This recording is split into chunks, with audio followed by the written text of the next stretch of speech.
Olá, colecionadores e seguidores do canal Coisa de Colecionador.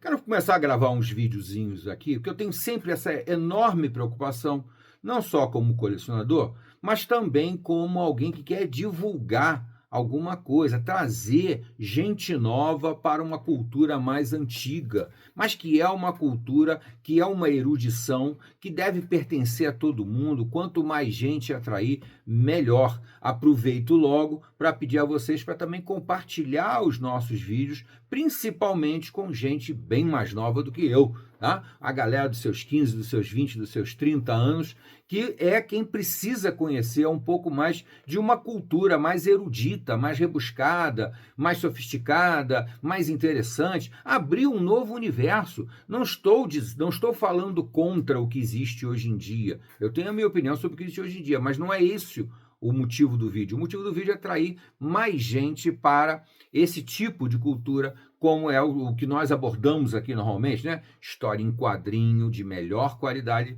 né? Tudo da melhor qualidade. Filmes, séries, mangás, animes, rock, tá? E hoje eu quero falar um pouquinho de rock aqui. Mas antes de tudo, vem aquele pedido de sempre, né? Se inscreva no canal, é fundamental. Já vê logo aí se você está inscrito, se não se inscreva.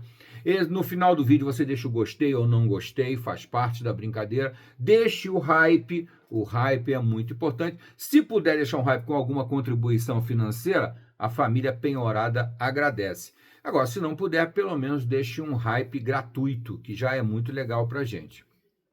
E também venha para o nosso clube de membros VIP, onde você vai concorrer a alguns itens que o colecionador vai se desfazer, e aí você pode vir a ganhar um item desse, que é um item de colecionador, tá? Muito bem. Hoje eu quero voltar a falar um pouquinho de rock aqui para vocês e, de certa forma, a inaugurar uma série de vídeos que serão panoramas. Ou panoramas, eu não sei ainda qual é o melhor título. Se panorama de um determinado item, de uma determinada banda de rock, um determinado autor, de um determinado artista, ou se é para iniciantes, né? Conhecer uma determinada banda, um autor ou um artista para iniciantes, para pessoas que não têm um conhecimento mais profundo. Hoje, por exemplo, seria alguma coisa como Emerson, Lake e Palmer para iniciantes, ou um panorama de Emerson, Lake e Palmer. Ainda estou na dúvida de qual é o melhor título, mas os dois são válidos, são bons. Eu acho que até um poderia ser um título e o outro um subtítulo, né? Panorama de Emerson, Lake e Palmer, para iniciantes, alguma coisa assim. Muito bem, Emerson, Lake e Palmer é uma banda extremamente famosa do famoso rock erudito e é uma das marcas, um dos melhores exemplos de por que eu chamo de rock erudito e não outros nomes que dão por aí que eu acho que nem vale a pena fazer referência, porque eu discordo totalmente. O que nós temos aqui nessa pequena coleção, nessa pequena amostra aqui de Emerson, Lake e Palmer, é rock erudito na veia. Por que rock erudito? Mais uma vez eu vou falar esse assunto. Rock erudito porque ele bebe de fontes mais antigas, ele bebe da erudição, da cultura, tá? As fontes de inspiração dessas bandas do rock são coisas extremamente cultas. Emerson, Lake e Palmer é um belíssimo exemplo disso.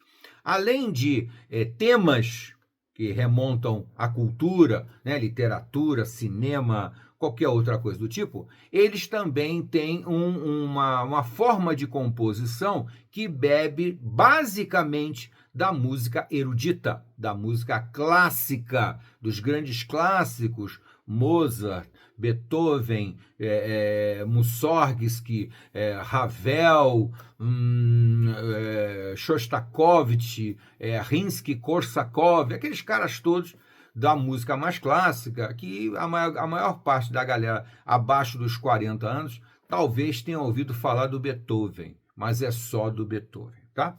Emerson, Lake e Palmer tem isso na veia. São músicos também, dos músicos do rock erudito, também com uma bagagem de conhecimento musical, de teoria musical imensa.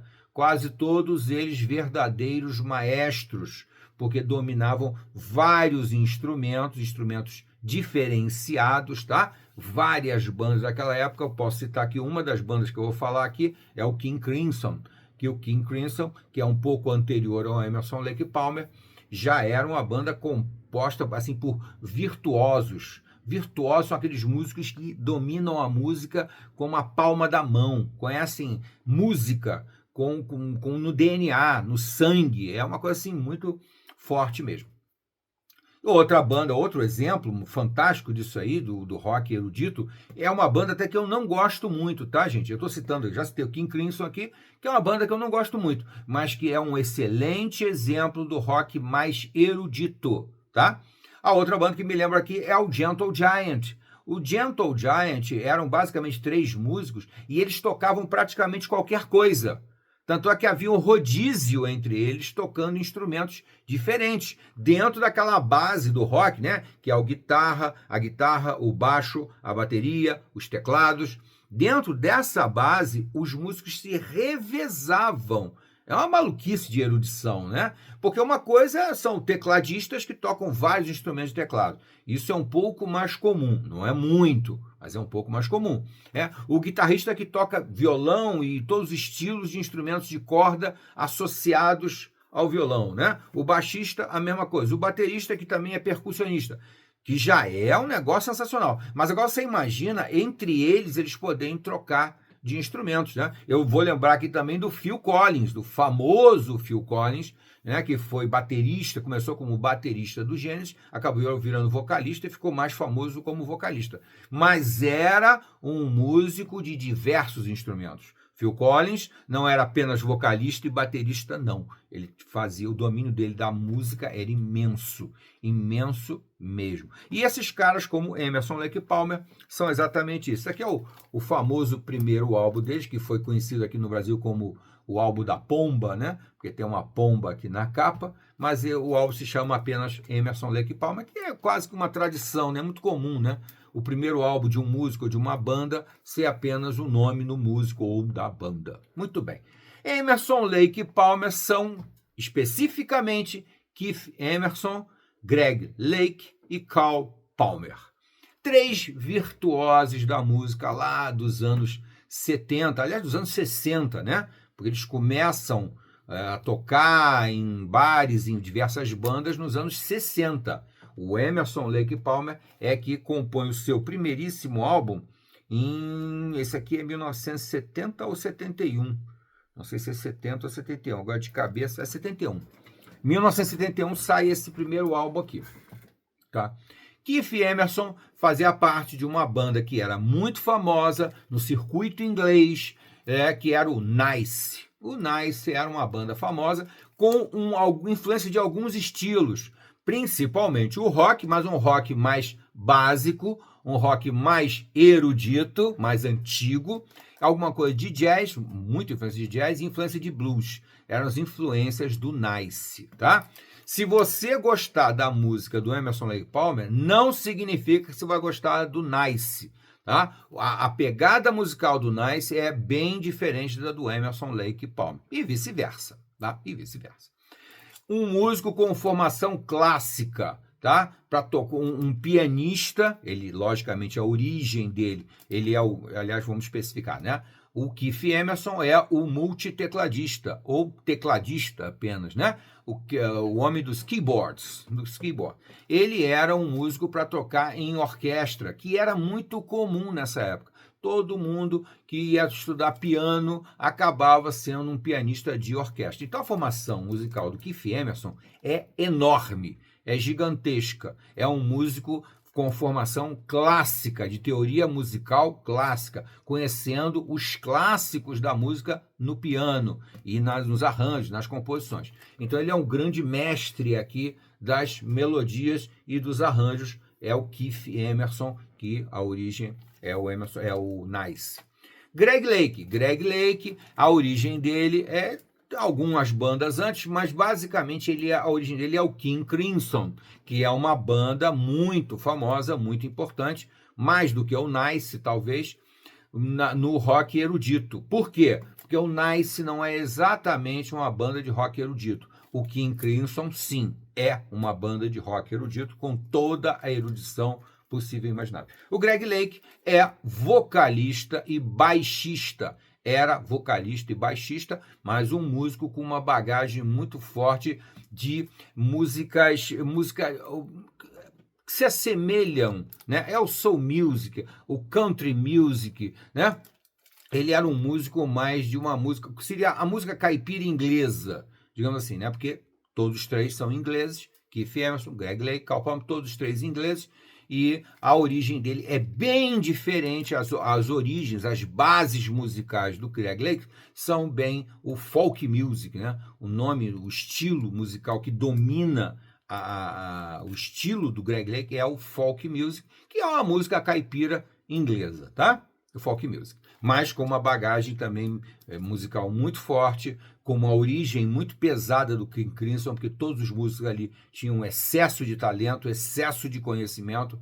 Então Greg Lake traz essa influência muito forte para o Emerson Lake Palmer. Finalmente, Carl Palmer. Carl Palmer era do Atomic Huster. Atomic Huster era uma banda bem pequena que fazia um hard rock, talvez até um heavy metal, um hard rock. Então era e sempre foi um baterista percussionista, que causa uma grande diferença nos outros bateristas da mesma época. Os bateristas do Yes, do Pink Floyd, do Genesis, aquelas bandas que competiam na mesma época pelo público, né? Competiam pelo público na mesma época. Carl Palmer tinha um diferencial muito forte. Além de ser um mestre na bateria, um dos melhores bateristas de todos os tempos, tá? Aqui nós temos pelo menos dois que são os melhores de todos os tempos.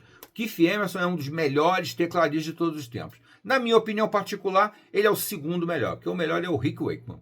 Mas Keith Emerson, sem dúvida nenhuma, é um talento, um gênio, apenas não teve uma obra muito longa, né? E já está falecido. Greg Lake é o homem do folk music, um homem um baterista muito competente, mas um baterista mais técnico, mais preciso, sem muita invenção. E como vocalista, um vozeirão, uma voz espetacular, extremamente bem afinada e com muita potência vocal. Potência vocal do Greg Lake é uma coisa espetacular. E o Carl Palmer, então, essa formação clássica também, ele estudou para tocar em orquestra, não bateria, mas percussão. Por isso ele é um percussionista de primeira linha. Sinceramente, em termos de bateria, você pode até dizer que ele tinha alguns competidores, como é o caso do John Bonham, famoso baterista do Led Zeppelin, né, que eram os dois que geralmente disputavam os primeiros lugares nas listas da época, né?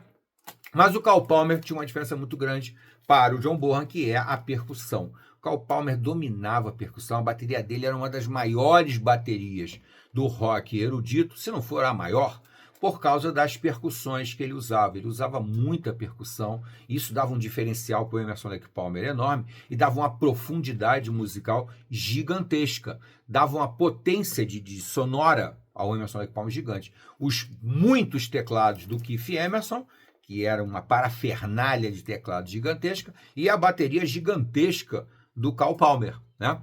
Se você for olhar as formações num palco das bandas de rock, de uma forma geral, você vai notar que normalmente se coloca a bateria no meio, porque é o que que ocupa um espaço maior, né? Exceto quando o tecladista também é um multitecladista. Aí eles dividem o palco. No Emerson Lake Palmer, essa formação ficava exageradamente forte. Por quê? Porque normalmente acabava acontecendo isso. Ficava o Carl Palmer de um lado e o Keith Emerson do outro, teclado, bateria, e no meio o Greg Lake, com algumas guitarras, tá? Com alguns baixos. Porque ele também, outra coisa, Greg Lake também tocava guitarra no Emerson Lake Palmer, tá? Menos, mas tocava guitarra, tá? Todos os solos de guitarra que você vai encontrar na música do Emerson Lake Palmer são do Greg Lake, tá? Então, muito bem. Então, temos aí uma formação extraordinária de três virtuosos, três sujeitos absolutamente fantásticos.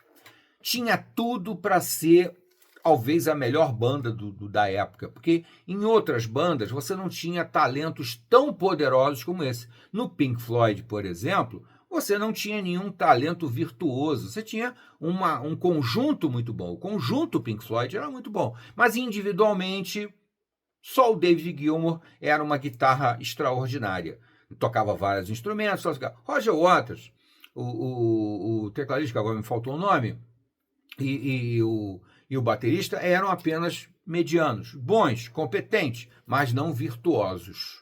Tá? No Yes tinha mais virtuosos, né? Você tinha o Steve Hall, que era um guitarrista assim, extraordinário, que também tocava até teclado, tocava um monte de coisa, sem dúvida. Você tinha o Rick Wakeman, que era o gênio, o compositor e tudo mais. Você tinha uma competição no Alan White, que também era um baterista bem versátil, muito competente. O Bill Bruford, um baterista muito técnico, muito sensacional, não resta dúvida nenhuma.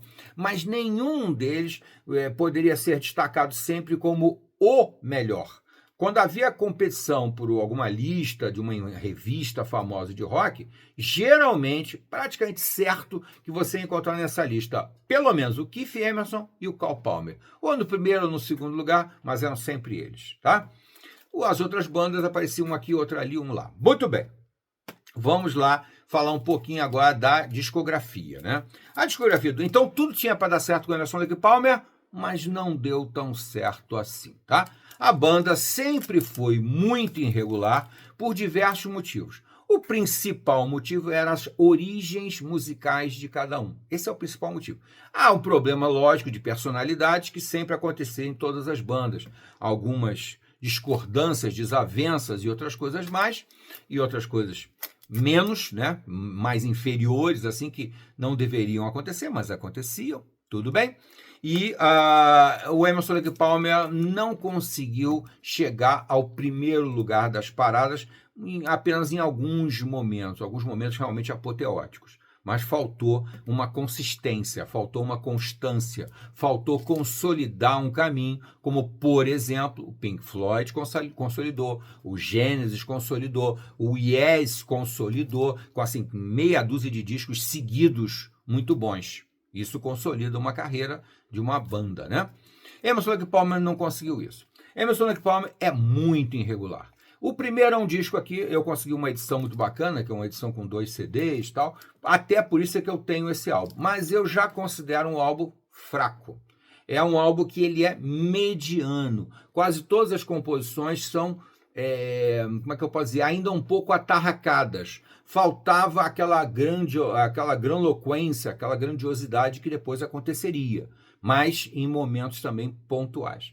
Esse álbum aqui é um álbum irregular, mas essa edição aqui é mais bacana porque ela traz uma série de outras faixas, de shows, incluindo inclusive músicas de outros álbuns, tá? Mas as músicas desse álbum, do primeiro álbum, Emerson Lake Palmer, muito chamado de o disco da Pomba aqui no Brasil, ele é um álbum fraco. Mas a gente também, quando começa a gostar, e surge o primeiro álbum da banda, a gente até dá um crédito, espera que daqui por diante a coisa vá melhorar. Acontece isso também demais, né? Se você pensar na progressão do Yes, ou do Pink Floyd, ou mesmo do Genesis, né, os mais famosos da época, você vai notar que todos eles começam um pouco devagar e depois acontecem, ficam espetaculares, todos três. Emerson Lake Palmer, mais ou menos. Então temos esse primeiro álbum. No segundo álbum, no segundo ano, né, esse aqui é 1971. Aí em 1972, eles na verdade lançam dois álbuns. Eu não sei nem dizer quais dois eu vou falar primeiro. Vou falar primeiro aqui do Pinturas em Exibição. Pictures at an Exhibition. Pictures at an Exhibition é um belíssimo exemplo, belíssimo, aqui já tem um pouquinho, tá?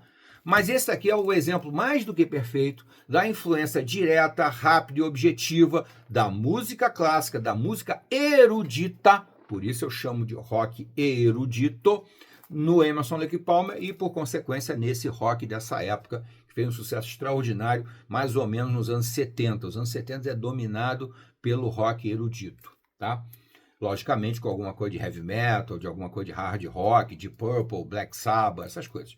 Mas esse álbum aqui é muito bom. Porém, não é um álbum pleno, ou seja, que você possa ouvir de ponta a ponta e tudo é bom. Não. Como acontece em pelo menos 2 álbuns do Emerson Lake Palmer, esse álbum tem uma faixa enorme, aliás, é uma faixa e mais metade de um lado, né? Porque é dividido em movimentos.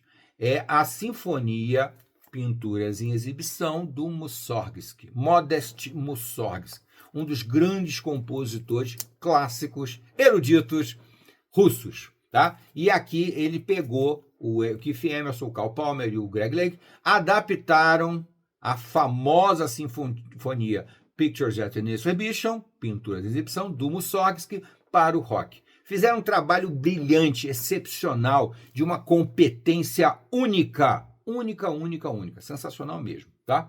E ficou espetacular. Mas para completar o LP entrou uma outra adaptação de música clássica, o Nutcracker. Ele brinca, né? Ele faz uma brincadeira, Nutcracker, que é Nutcracker, que é uma música clássica também do Tchaikovsky. Então, são duas adaptações de coisa. Então, só que essa não é tão boa, até porque a original também não é tão boa. Mas, enfim, é um álbum muito bom, porém irregular no final, no preenchimento, no complemento, tá? Mas é um álbum muito bom. Eu aconselho, inclusive, a você, se você quiser começar a ouvir Emerson Lake Palmer, você pode começar por Pinturas em Exibição. Você vai ficar impressionadíssimo. Mas depois você vai querer ouvir a música original do Modest Mussorgsky e vai ficar também impressionadíssimo, porque são dois trabalhos distintos e muito competentes, tá? Eles pegaram uma música erudita, uma música clássica e transportaram para um rock and roll da melhor qualidade, com muitos teclados, com baixo, com bateria, com percussão. Espetacular, isso aqui é sensacional. Na sequência, no mesmo ano, eles lançaram um álbum de estúdio. Ah, sim, esse álbum foi gravado ao vivo, em 1972, foi gravado esse álbum, e reza a lenda, inclusive, que o Caetano Veloso estava lá na ilha de White, na Inglaterra, quando eles gravaram esse álbum aqui. Ele confessa que ele nunca viu três músicos tão talentosos no palco, tá? Ok.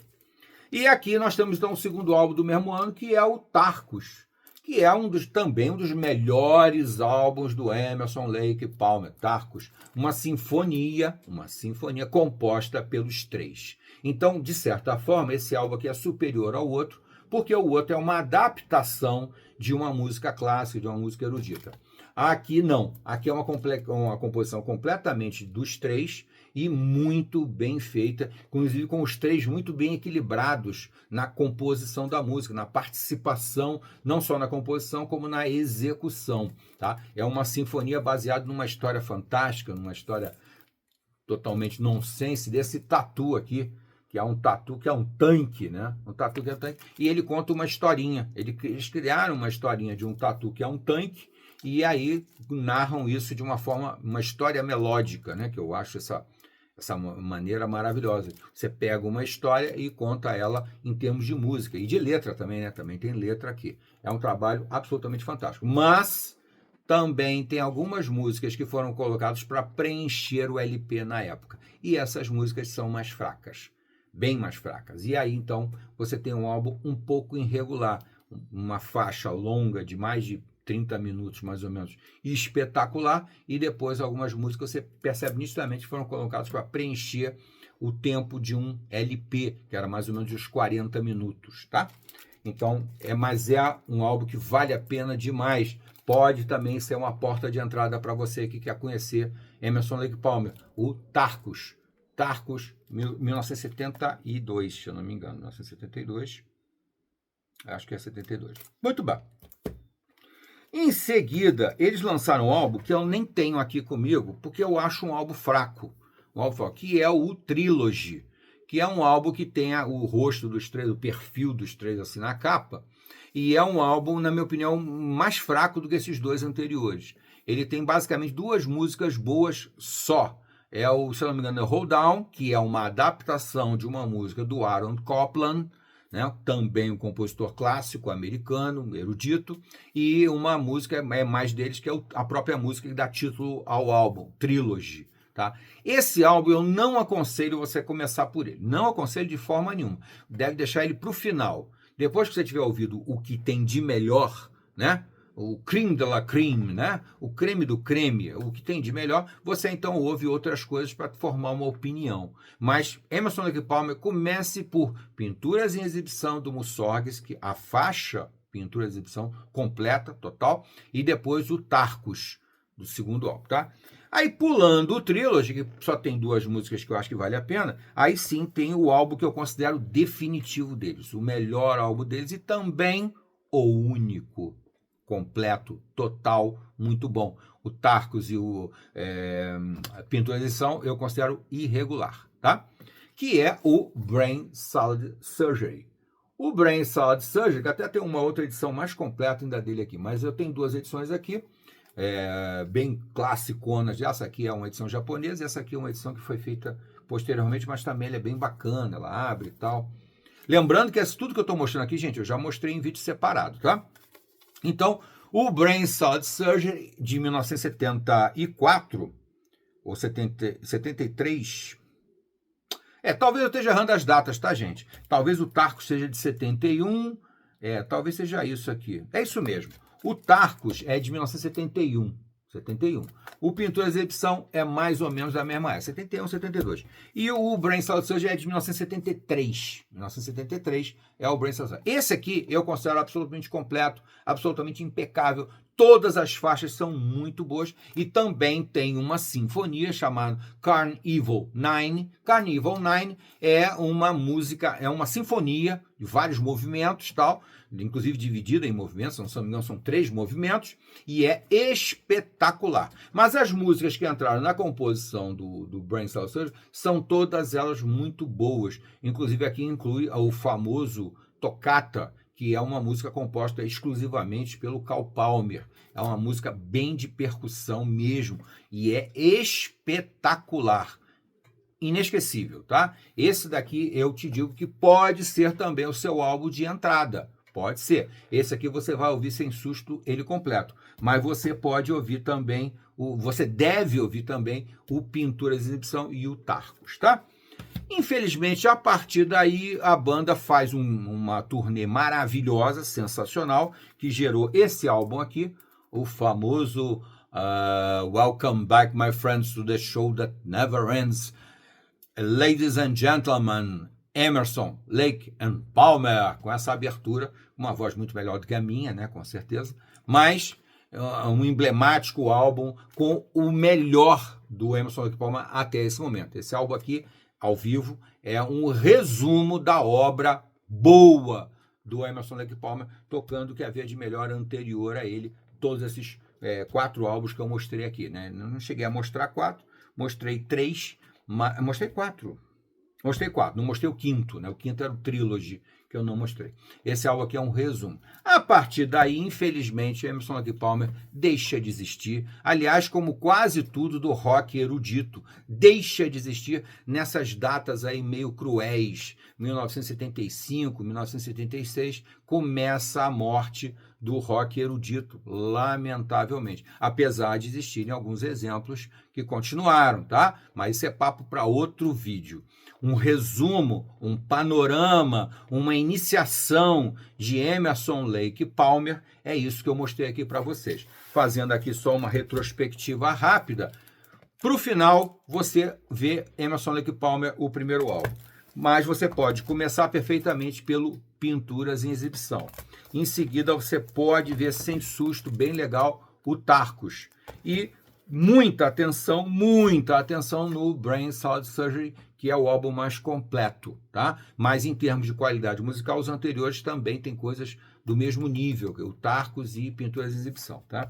E pode ouvir também, logicamente, o ao vivo, Emerson, Lake e Palmer, ao vivo, né? Que é muito legal também. Aliás, foi o primeiro álbum que eu, pessoalmente, ouvi do Emerson, Lake e Palmer, foi esse álbum aqui, que me deixou tão impressionado, tão apaixonado, que me fez comprar os álbuns anteriores e ter essa formação que eu tenho, que é boa, né? Agora, logicamente, é o que eu falo, existem coisas posteriores? Existem.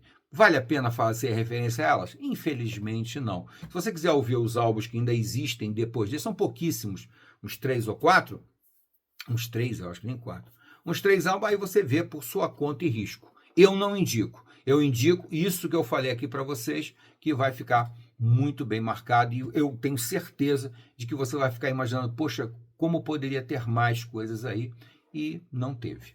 Até a próxima.